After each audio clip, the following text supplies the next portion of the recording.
안녕하십니까? 한유석TV 세상만사. 오늘은 817번째 얘기를 들려드리고자 합니다.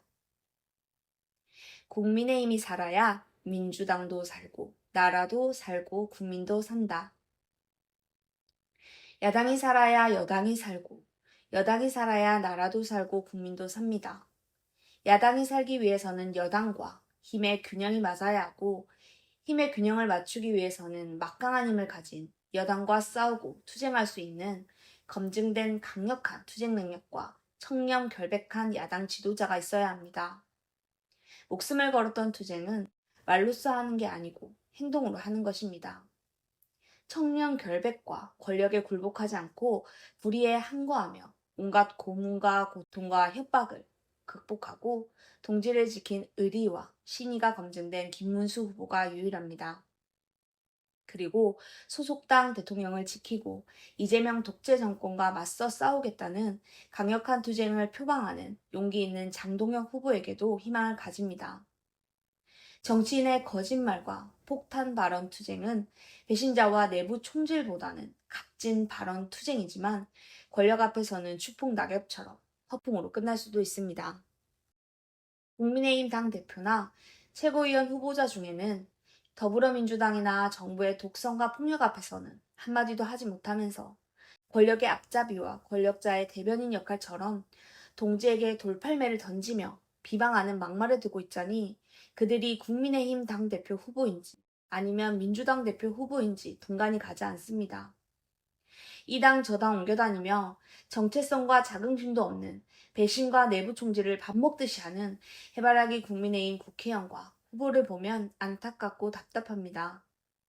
국민이 뽑아준 보수 대통령을 보수정당 국민의힘 스스로가 앞장서서 2번이나 탄핵하였던 국회의원과 지도부입니다. 그 결과 정권도 2번이나 빼앗기고 자기 당 대통령은 구속당하고 온갖 수모와 망신을 당하며 국격이 추락하고 내란 정당이 오명으로 해산 요구를 받는 최대 위기 속에 당표로 출마한 후보가 아무런 책임도 지지 않고 자기 당 대통령을 탄핵해 감옥까지 보내고는 반성과 성찰도 없이 당 대표에 출마하여 상대 후보자에게 막말과 비난하고 있으니 과연 국민의힘을 집권 경험이 있는 제1야당이 맞는지 합리적인 의심을 할 수밖에 없습니다. 그럼에도 불구하고 혼란과 갈등과 분열만 초래하면서 국가 안보와 민생 문제는 안중에도 없고 여당인 독재 정권의 겁을 먹고 비열하게 싸우지도 못하고 서로 피투성이가 되도록 내부 총질과 비난만을 일삼고 있습니다.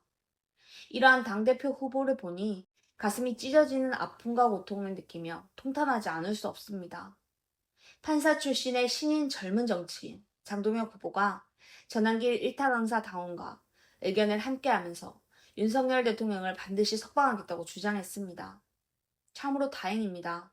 이재명 대통령을 탄핵하고 재판에 다시 세우겠다고 강도 높은 울부짖는 장동혁 후보에게 국민의힘 당원들은 우렁찬 박수와 지지로 1위를 달리고 있습니다. 집권당으로 대통령이란 막강한 힘을 가진 권력 앞에 과연 장동혁 후보가 처자식이 있는 젊은 정치인이 처자식을 포기하고 국가와 국민을 위해 목숨 걸고 투쟁할 수 있을까요? 온갖 고문과 시련 과연 극복할 수 있을까요? 지금까지 정치인의 거짓말을 믿는다면 바보 같은 선전선동이 아닐까요? 하는 의심도 들지만 장동혁 후보의 용기와 결기를 믿고 싶습니다. 행동으로 이어지기를 기대합니다. 그러나 김문수 후보는 다릅니다. 김문수 후보는 과거 독재 정권과 싸웠고 온갖 고문과 시련 속에 굴복하지 않았고 동지를 배반하지 않았던 경험이 있는 행동하는 검증된 사람입니다. 사리사욕과 탐욕도 권력욕도 없이 오로지 가난한 약자와 정의를 위해 목숨을 걸었던 정의와 의리 있는 민중의 파수꾼이며 권력 앞에 굴하지 않는 청렴결백한 유일한 행동하는 정치인입니다. 김문수 후보만이 자유민주주의 대한민국을 수호하고 국가와 국민과 국민의힘 당원을 위해 목숨 바쳐 싸우고 투쟁할 수 있는 검증된 믿음직한 정치인이 아닌가 하는 생각이 듭니다. 이 시대에 꼭 필요한 개혁과 혁신을 이뤄낼 수 있는 능력과 자격과 경험이 있는 김문수 후보 선택이 안전한 정답이라 생각합니다. 무소불위의 권력을 가진 이재명 대통령과 정청래 대표를 상대할 민주투사는 김문수 후보밖에 없다는 원로의 조언이 귓가에 메아리 칩니다. 여야가 힘의 균형을 가지고 서로 협치할 때 자유민주주의 대한민국은 세계를 선도하는 선진국과 문명국으로 거듭 태어납니다. 강한 자와 뭉치고 단결하는 집단만이 살아남는다는 역사의 교훈을 깊이 깨닫기를 바랍니다. 감사합니다. NGO 한월공동체 총재, 부산 한월인 한효섭.